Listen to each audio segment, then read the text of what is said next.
Is there a part of you, by the way, that wishes you'd taken this path from the beginning? Yeah, of course, yeah. That's Ronan Berder. If you take his account of the story, he accidentally founded a consulting agency that he accidentally scaled to an insane size and then got lucky enough to sell it for 8 figures. And he insists the entire time he had no idea what he was doing.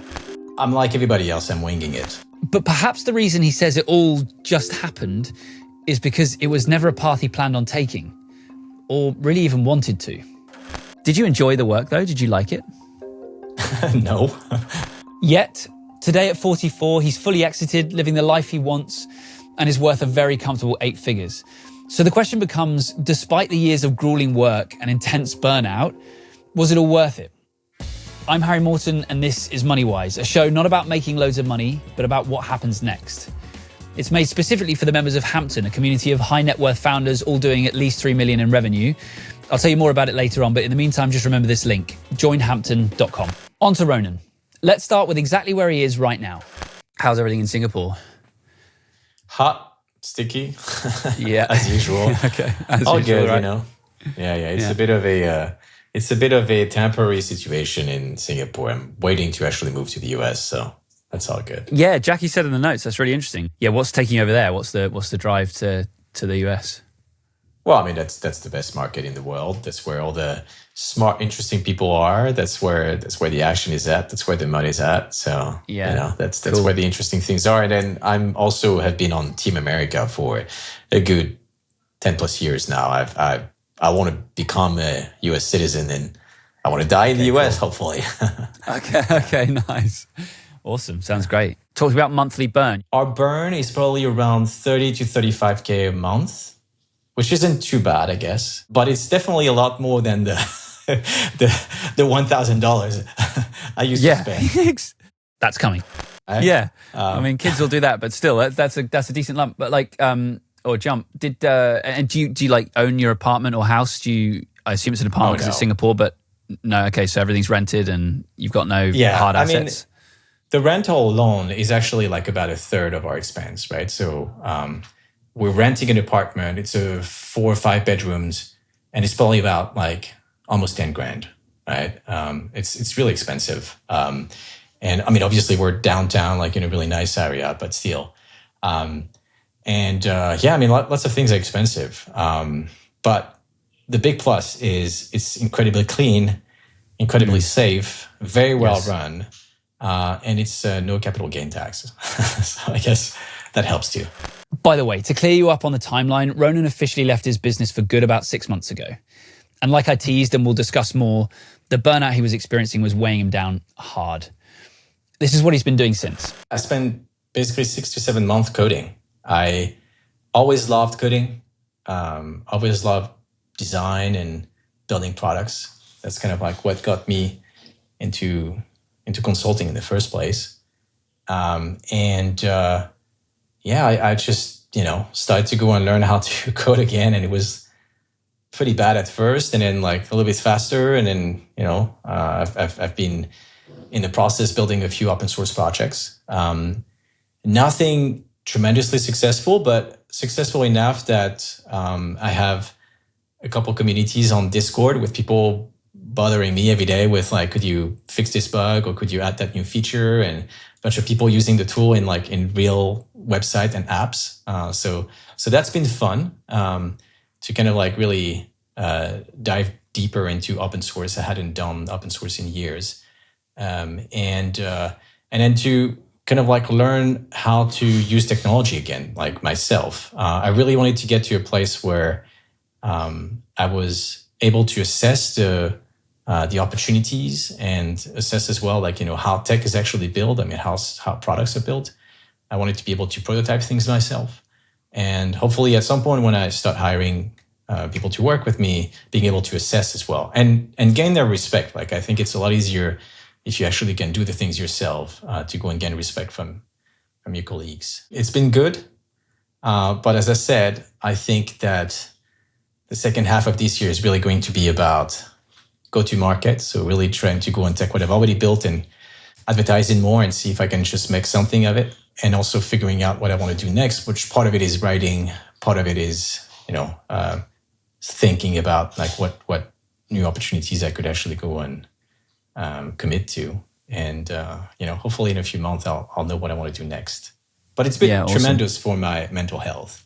Actually building stuff and having, because there's a thing when you're building a company, especially as the company grows, things are very quick at first. And then once you get past the 50 plus people mark, things start to slow down. And, once we got to like, especially over 100 people, anything that you want to do that just involves the whole team is going to take you probably at least 6 months. Like you can't just change the direction of the company or the way that things are done that quickly. And so most of what you do as a CEO, you have to have not only the patience, but the taste for delayed gratification, because what you're putting in like effort for today may not just bear fruit until 6 months down the line. And by the way, if it fails, that's your fault. If it succeeds, that's thanks to the team, obviously, right? Like that's how it works. Coding is actually, and building products is like instant feedback loop. You build something, you run the code, it works or it doesn't. And so it's much faster pace. And I think that's been good for my brain. But yeah, at this stage, I'm making maybe $50 a month in sponsorship, and that's it. So it's not the best monetization strategy so far. Yeah, okay. So it's time to go back to that just mattress on the floor life while you're doing that. Is there a part of you, by the way, that wishes you'd taken this path from the beginning? Yeah, of course, yeah. I think, and my wife disagrees with that, because obviously we've met because I was in China. But right. Many times, I think I should have moved to the US, not to China. Because along the way, we actually had a few products that were pretty early on and pretty good. Like we had a Kanban board built on top of GitHub that was actually used by Adobe and a couple other companies. That was really good. We built a chatbot platform really early on based on some other technology, Docker. We built like some chat applications similar to Slack very early on as well. And not to say any of those would have been necessarily successful, but there were at least opportunities, obviously, because others were able to go and succeed. And so I think it would have been worth it to try and explore that. But then again, I would have met my wife, or potentially I would have been in the US but broke. So, right, exactly. But also competing in a totally different pool, right? It's a totally different game, and I don't know. And product, like, how do you feel about this? We're getting beyond the scope of the interview at this point, but I'm just interested. Like, how do you feel about, because if you've done that tends to lead down a sort of venture-y type path, right? And how do you feel about that versus obviously the cons are everything we've discussed about the consulting world, but also the pros are it's just kind of cash flowing from the beginning. You don't need investment and stuff.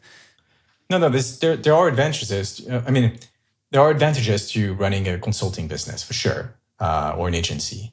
As you mentioned, like you take a lot less risks because you are either getting hired or you don't get hired. And you can afford hiring more people if you have more work. So, there's a lot less risk there. Like if you build a product, you have to bear the cost of building it without knowing if people are actually going to.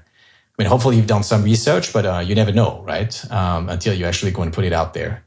So it's a very different way to actually approach building and growing a company around a product. But with that being said, I think there's also the big difference there is that you can scale the company way to a much larger size because you're not constrained by headcount. If you look at a service business, it's directly correlated to your headcount. If you look at a product, it could be completely uncorrelated. And actually now with AI, even more so. If you look at some of those companies that are able to go and reach like $100 million plus with 5 or 6 guys, in a matter of months, it's just amazing. So while it is like a much smaller portion of people who manage to go and get to that kind of like very successful slice of the startup ecosystem, it is also like a lot more interesting in terms of impact you can have. You can tell how excited he is about the work just by listening to him talk about it. And he's in a great place right now to be able to try out these kinds of projects pretty much risk-free. Had he gone down that path without that kind of security, it could have been a completely different experience. But it's still too early to judge that. So I want to frame the episode here and ask you to think about your answer to one specific question while you're listening. We've set the scene here. Ronan's in a great place. He's done really well for himself. But despite all that money, was it worth it for him? I'm also curious to see what your answer is to that question after you've heard the full story. So let's go back to where it all started, all over France.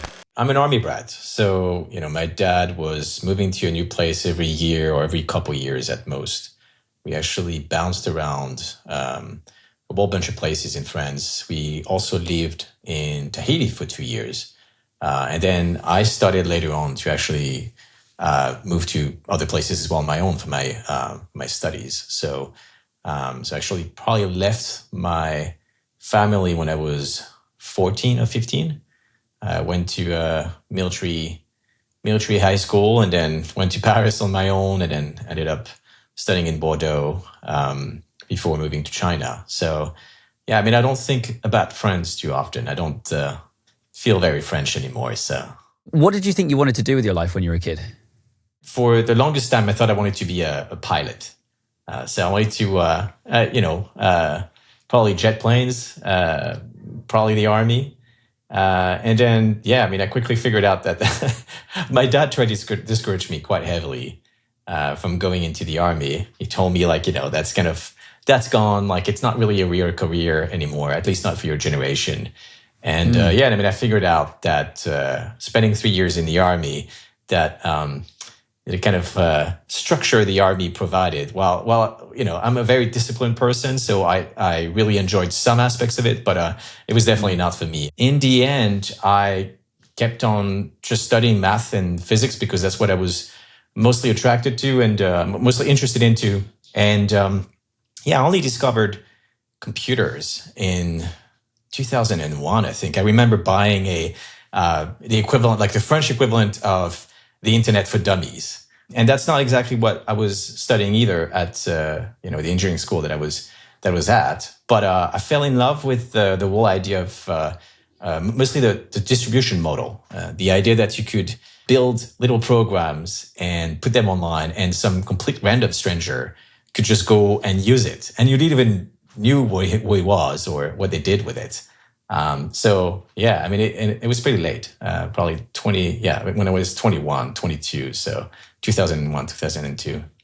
All right. So let's fast forward a bit and tell me about how getting screwed by your first employer led you to starting your own business.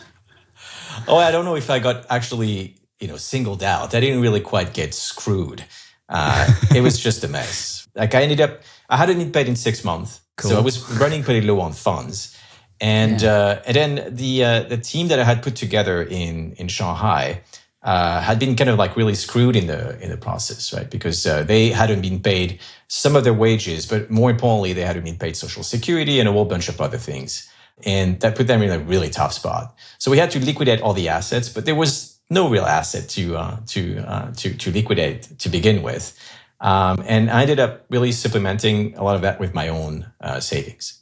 And so I was pretty low on money, and I thought it may be a good idea to find something that generates money, something that makes the money to make rent. So that's how I ended up just not really thinking too hard about it. I started to freelance for a couple companies in the US and Europe.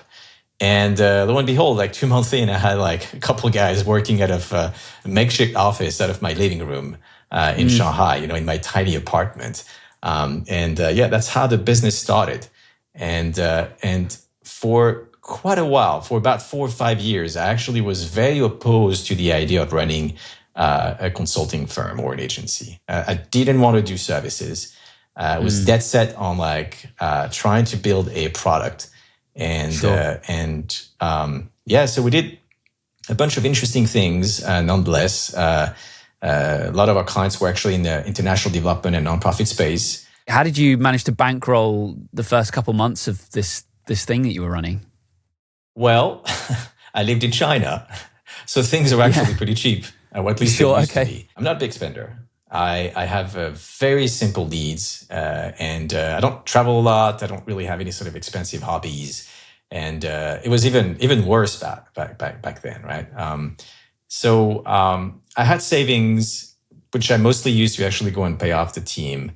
And I had enough for about a month and a half-ish. Really quickly was just like finding clients. And for myself at first, but like within 2 months was like I had too much demand from people in the US and friends. Wow. And had to actually go and find people to do the work. So what do you put that down to? Are you just like a killer salesperson, or was this like an amazing time? Like, I assume you're just a very good salesperson, right? Like, how did you build so much business in such a short period of time? Yeah, I mean, it was a small team at first. It was just 2-3 people. I think, unfortunately, I think I'm actually quite decent at sales.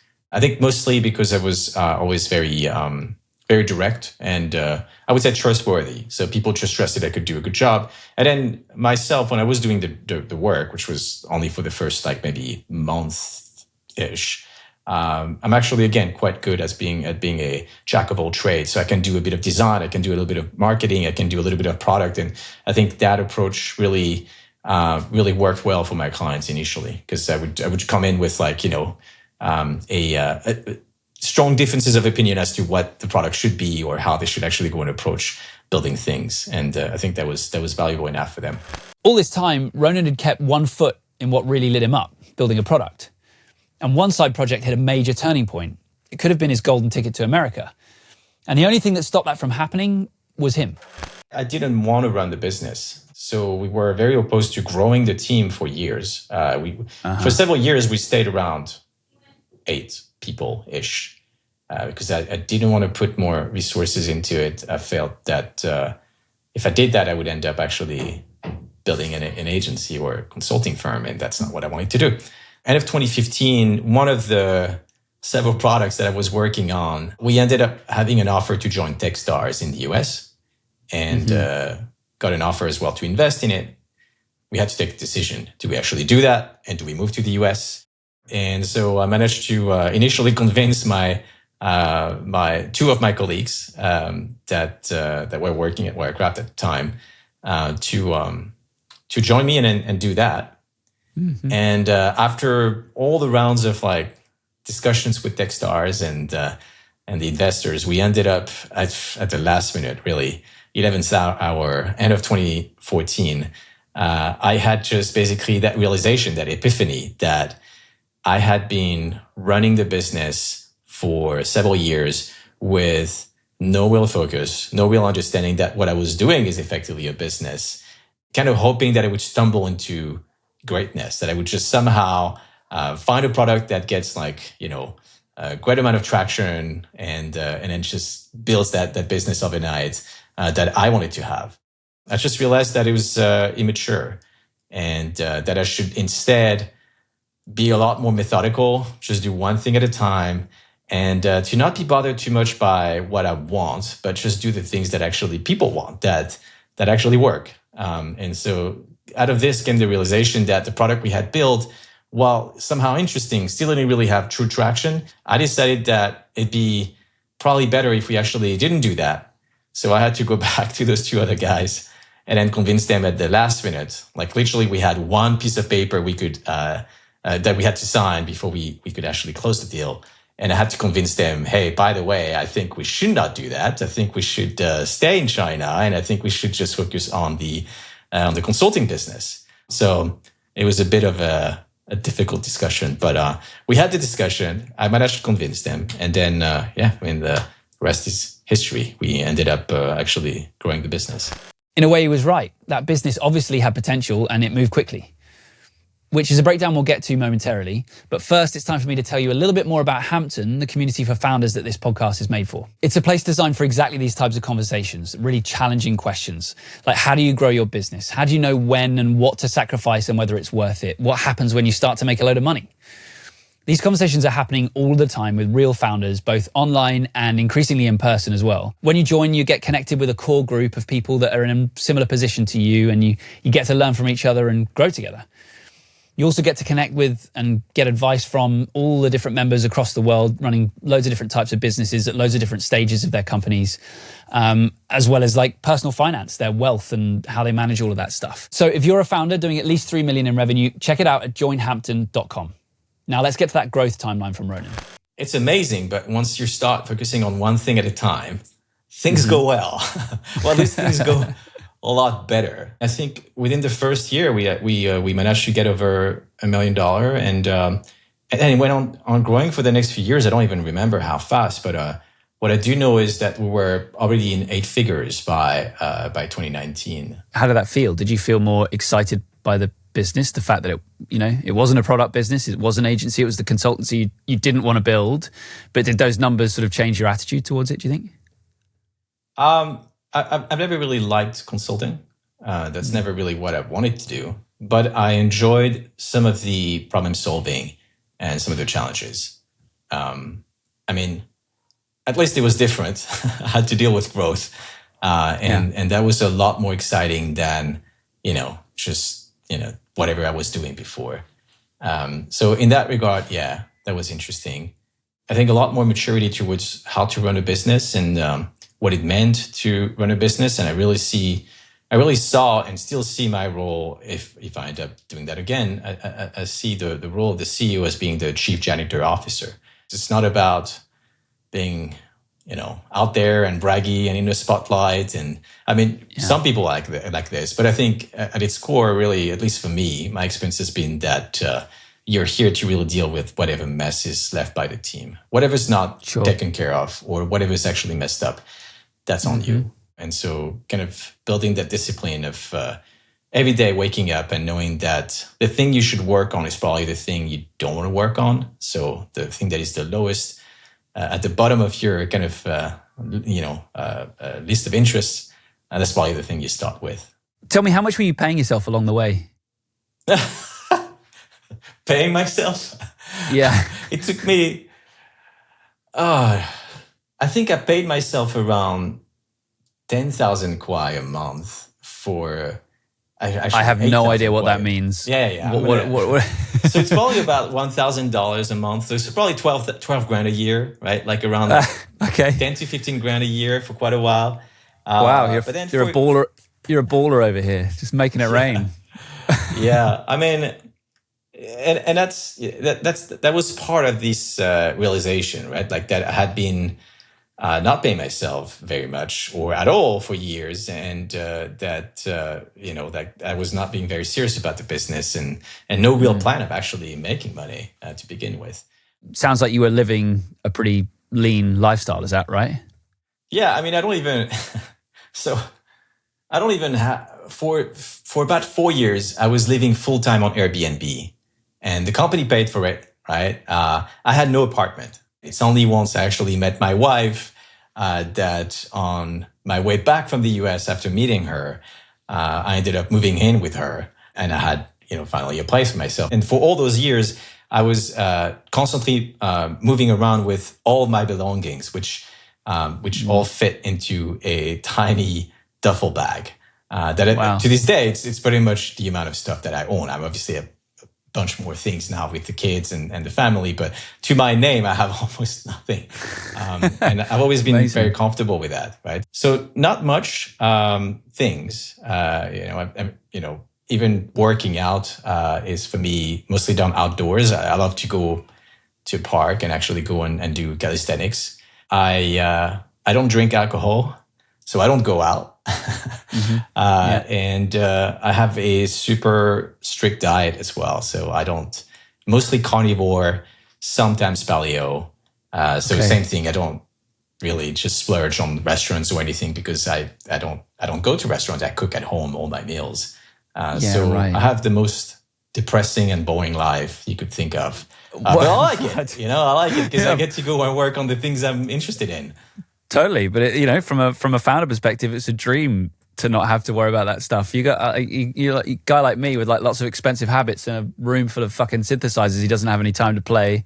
That's a much bigger burden than being able to pay yourself the absolute bare minimum and just focus on the business. That's pretty awesome. Yeah, I mean, if it were still me, I'd probably leave the same. With I was joking about it with my wife the other day. I had an apartment in San Francisco years ago. When I was in town, I would actually go and stay there. I wasn't living there full time. I stayed there once for about 2.5 months, I think, and all I had was literally a mattress, a blanket, and that's it. And you can there's a picture on my website of the mattress. I had a pillow. Okay. Stand corrected. Lux, yeah. And then nothing else in the room. Like I never put anything. And I did the same. I'd probably still live like that if I didn't have a family, right? I'd be perfectly happy with a box with a mattress and a pan, and that's it. Right? Just to punctuate this, Ronan was living an extremely minimalist life, earning and spending next to nothing. He's okay with that lifestyle, though, because it leaves him a lot of room to do the work that he loves. Which is very interesting, considering when I asked him if he enjoyed the work he was doing, growing the business, this was his answer. No. Okay. No. But again, like, you have to define work. Did I enjoy the work we did with our clients? I mean, it was marginally interesting, but the reality is when you're consulting for others, it's very rare that you're given the opportunity to really go deep, and you never own it fully, right? And by this, I mean that I think you create value over the course of not just weeks or a month. Like, it takes years to really just like get somewhere interesting. And then you also need to go and have full ownership of the decisions you make, including the mistakes. But you never really truly get that with clients. So you end up very often just being a little bit deflated or frustrated by the fact that clients don't make the decisions you would have. I'm interested. Where did the drive come from? Was the drive? It wasn't money to buy stuff. It would seem it wasn't. Was it the people that you were working with and employing? Was it kind of a duty or a service to them? Like, where did that kind of drive come from? Yeah, I mean, it's duty towards the team.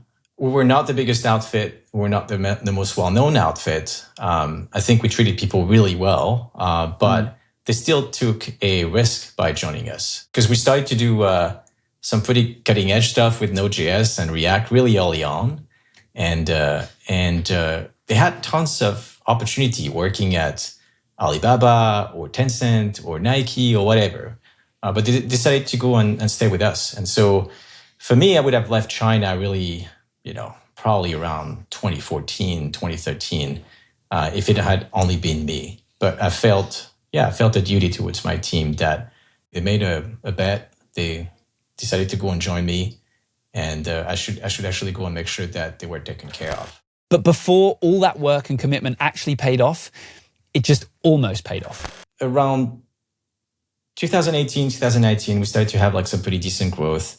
And we ended up being approached by a couple people. And one of those was a pretty large company, and they were pretty serious. And we ended up talking about potentially selling the business. And I was ready for it. I can tell you, man, I was really ready for it. I was very burnt out, and I really wanted to go and have an out. And so we started to work on all that needs to be worked on when you sell a business, all the due diligence and checking of the contracts and whatnot. And towards the end of that process, I took a break with my wife. We went to the US, visited some of her family, took some time off, trying to go and relax, not very successfully. But the plan was I would fly back to the US with her to Shanghai, and we would move to Singapore. So we had made some amount of preparation for that. We had relinquished our apartment, and we're supposed to go and sign that deal at the end of Chinese New Year 2020. And unfortunately, something happened that year. So COVID hit. We had to actually go and fly back. And the deal was, delayed and then postponed. And then, within 2 months, I realized that's not going to happen. And so I had to cancel my plan to move to Singapore. And I had to then just, face the real threat of maybe we won't have a business in 6 months. Maybe none of that is going to happen. We decided to stay in China And I spent quite a lot of time with the team there trying to figure out what we're going to do next. And I'm actually quite proud that we ended up retaining all of our employees, and we didn't let go of anybody. And we still managed to grow the business by about 20% that year. But it was scary and very frustrating because I was already burned out, and realizing that, hey, you have to come back and double down. There's no exit. So yeah, brutal. How did that feel? Not good. It was actually, because you were asking earlier if I enjoyed it, right? And in that sense, is it a good feeling? No, it's not. But it's almost addictive in that sense that you feel very alive, right? Like it's, I definitely have like a different gear when I'm actually in crisis solving mode, right? You just come in and you're like, okay, there's like a real big wall in front of us. It's coming in real fast, and it may actually hurt or even just kill us if we don't actually deal with it. It's kind of energizing because you're just coming in and like, there's no more burnout. There's no more room for complaining or, talking about your feelings. It's like, all right, got to go and solve the problem. And there's that whole team behind me that's actually expecting me to come up with solutions. So we're going to figure it out. Did you have your kids at this point as well? At that time, my wife was very pregnant. We were expecting our first. Yeah, wow. So this is all happening at the same time.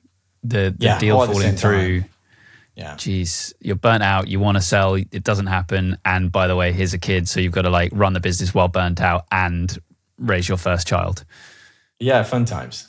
Yeah. And then, what was actually more crazy is that not only did that happen, but then we went through, I wouldn't say similar situations, but there were, at least it kind of, it echoed with it in 2022 when we sold the business, because we ended up moving to Singapore with my wife, and she was pregnant with the second one. And what happened right when we were about to sell the company was that there was the big round of lockdowns in Shanghai, right when we were finalizing the deal. So we're back in the same situation where COVID was like threatening the deal. And until the last minute, I was sick to my stomach, like literally physically sick to my stomach every day, feeling that this would not happen. Yeah, that's fucking brutal. Was there a moment you decided like that you couldn't do this anymore? A year after that failed acquisition, I remember walking out of a meeting with a big client in Shanghai. I was just really feeling exhausted and burnt out, and really felt like, I got to stop doing this. I can't keep on doing this for like another year.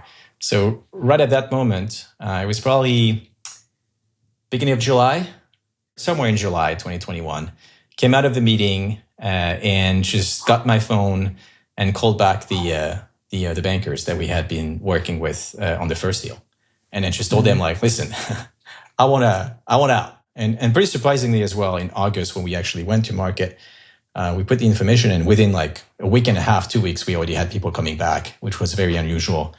But I think we had like, especially that year, we grew by 70% year over year. So we were in a pretty strong position. How much did you personally make? Were you 100% owner of the business at this point? So I had a few partners. My net worth now is in the 8 figures, comfortably in the 8 figures. And I'll leave it at that. But it was a good deal. It was overall a good deal. During that exit period, was that number like a big, like when you were talking to the bankers, what was the most important thing to you? Was it sort of looking after the team? Was it the number in your bank account? Was it the number that your partners all got to split between you? Like, other than your own burnout and your desire to just be done, how much was finances like a driver for you at that point? I mean, obviously, the finances were a big part of the conversation in terms of maximizing the total amount that we would get. But actually, one of the big thing that I was trying to get at through the negotiations was making sure that the other partners were taken care of. That after this deal was done, that they didn't necessarily have to work ever again in their lives. And so that really shaped a lot of the conversations that we were having with the buyers.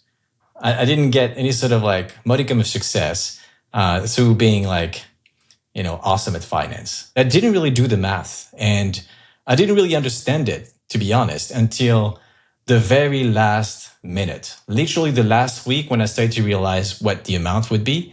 And until we actually got the money wired into our bank account, genuinely thinking that surely there is a mistake and those figures are maybe in Chinese renminbi, or there's a big misunderstanding somewhere and I'm not getting that. Of course I'm not getting that. I'm getting something way smaller. Until it landed in the account, I was like, oh no, actually that's that. Okay, all right. Wow. So we're happy with it. How did it feel? It's been very anticlimactic, actually. From the day I sold the business to when I left, I really thought it would be, a much bigger event. But I remember signing the deal and we had no furniture in the apartment. I was sitting on a foldable chair that we had, probably one of the few chairs we had in the apartment. And I had stacked up the computer on a bunch of books, so it was at eye level. Mate, you're running a 190-person company, 8-figure agency, and you're sitting in a fucking IKEA fold-out chair. This is insane. Yeah, but it was just really not the priority at that stage. And I remember that and just coming out, and then a couple of days later, money landed in the account, and okay. And then it was like 2 years of grinding some more before I could actually go and leave. And it's the same. Like I resigned and then, one day in end of September last year, I just left and that was it. I really felt torn between, on one end, I really wanted to go and dive deep into AI. I really felt there's that huge opportunity that is now presenting itself. And, I should really just do something there with my background. And at the same time, kind of really feeling like, hey, you've been working pretty hard for a few years. Maybe it'd be a good moment to just, take a breather and then just try and take the time as well to figure out what it is that you're going to work on. And so what I ended up doing is kind of an in-between.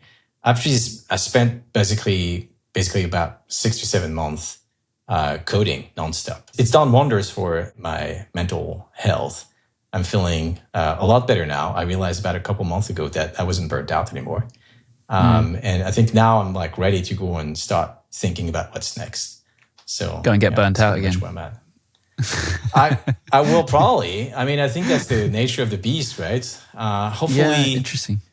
I can do it in a slightly healthier fashion this time. I'm not expecting things to get easier. One thing that I actually miss right now is that I don't have that urgency. I don't have that threat that just really helps motivate you, gets you fire in the belly. I want to get that back. I want to go back to a place where I'm like, hey, I really need to go and do those things today. And then just feeling like, there's not enough time. And right now it's a little bit too relaxed. Interesting. It's so funny because that to me feels like the dream. Like I can't wait to be in that position where there isn't any urgency. But I don't know what that will feel like when I'm on that other side. So it's really fascinating to hear that maybe it's not awful. All it's cracked up to be. It's awful. What do you think's worse, burnout or this? What do you think's worse? Well, I think it's just basically a never-ending cycle of burnout and recovery and burnout and recovery. And hopefully at some point I'm old and useless and I learn how to go and relax and maybe take more of a back seat, which, I reflected on that a few times. Like, what do I do once I'm like, let's say 70, right? Because I don't really see myself stopping. But also I'm conscious of the fact as you age that, I'm not as energetic or bright as I used to be. And so what do I do once I'm 70? And I guess, maybe I can advise other people or something else. I'll need to go and figure something out. So maybe Ronan would have still thrived if he'd just taken the leap and moved to America to feel even more pressure, building out a product with less traction. Because even though it burned him out, the guy likes a bit of pressure.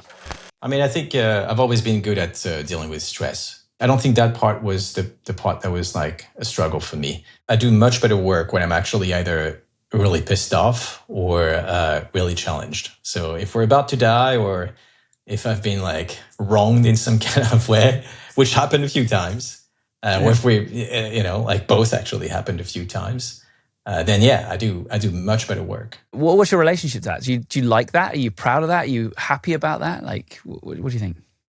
I'm taking a break from that right now, and so I'm very much been trying to not do it for a little while to see if it actually improves my mental sanity. Again, I think that's the nature of the job, and I'm kind of addicted to it. I don't think I can not do it. It's funny because you always see stuff online or in books about the habits and skills and knowledge you need to be a successful entrepreneur. But I think Ronan exemplifies the raw truth of what you actually need. It's just grit. I'm not exceptional at anything in particular. There's a good deal of timing that goes into this, which is really outside of your control. You can help shape it to a certain extent, but you can't really, manifest it. And so I got really lucky. The only real quality I have is that I'm incredibly disciplined and stubborn, right? Like, so almost obsessive compulsive about things. Like, wants to start doing something, I got to finish it. When it comes to entrepreneurship in general, I don't think I have anything to teach people. The reason being that, number one, I'm like everybody else, I'm winging it. And I think any entrepreneur was honest about it. Like, you're winging it, you're figuring it out. Which is very liberating, because that means that nobody else has any idea of what they're doing. And so you should feel very comfortable walking into any room and in knowing that, like, nobody knows anything about anything really. And so, I mean, you may know some things, but you don't have any sort of certainty when it comes to business. The second thing is whatever I may actually have, like in terms of insights, will probably not apply to you, because we have different strengths, different background, different businesses, different stage of growth, different everything. So, like, take it with a grain of salt, but that's probably not going to go on and be really relevant. And then the third thing is, even if I'm telling you, I think most people are really bad at taking advice. And so you're probably not going to take the advice to begin with. Now, I would say that if I had to go and give only two advice, on the tactical, on the tactical side of things, I think that I'm actually working now on writing a book called Write the Fucking Manual, which is about writing a playbook, which I think has a lot of value. I think you should write things down. It helps you better articulate your understanding of things. It helps you provide a foundation for the team to align itself, but also to progress. Like, otherwise they're building on quicksand. And obviously later on it allows you to go and delegate. That's probably the only thing that I would say is valuable. And as I said, I'm writing an ebook about this, which I think should be out, like, hopefully by the end of this year. I don't have any better advice than just do it. Even though Ronan himself admitted that money management isn't really his thing, this is Moneywise, so it's time to get a portfolio breakdown. Interestingly, it took me a while to even just put it into a deposit. It took me like about a month or two, I'm ashamed to say. So I didn't do anything for a couple months. And then I invested it in just, at first, deposits, because, deposits were pretty high through 2022, 2023.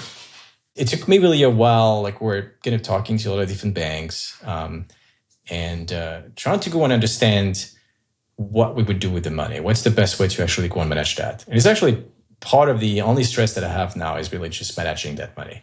Because I really feel like I have a duty to go and make sure this is actually well taken care of for my family. It took me a while talking to a whole bunch of bankers and really trying to get to the bottom of it, like understanding what they were explaining to me and what they were recommending. And realizing at some point that they're mostly salespeople.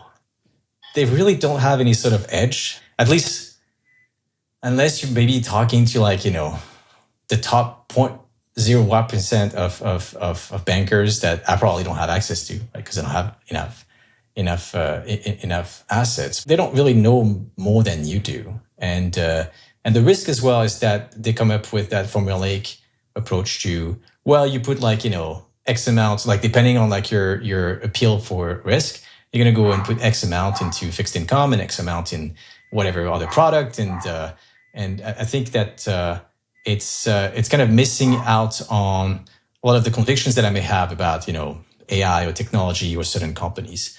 So they don't necessarily know how to go and allocate risk, I think, in a way that would make sense for me. So my current split is, as I mentioned, I was at first mostly in deposits, and then I started to go and buy some individual shares, and then some indexes. And so the split right now is mostly About 20% is in like higher risk, Bitcoin, Tesla, a few other kind of like very, very specific stocks or assets. There's another 20-ish% that I'm starting to go and deploy in indexes and other kind of less risky share equities. And then there's still a good chunk of it that is actually in fixed income, with a combination of deposit and then some other fixed income products that we've been buying. And I think the goal would be to increase that section of equities in the next year or two, so that it's closer to like a 60, maybe even 80% of our assets. And we're back to the present, where Ronan's doing exactly what he wanted from the start. He's building products and planning his move to America. But now you've heard the full story, I'm really interested in your answer to that question I asked a little bit earlier on. Do you think it was all worth it for him? And I guess for you as well, like, do you think it'd be all worth it for you? Let me know in the comments, I'd be really interested. This also reminds me, by the way, of a guy we spoke to called Jeff, who also described himself as addicted to the hustle, but his goal literally was the money. His solution was forcing himself to retire and focus on building a stress-free life. So if you want to hear that episode, click here.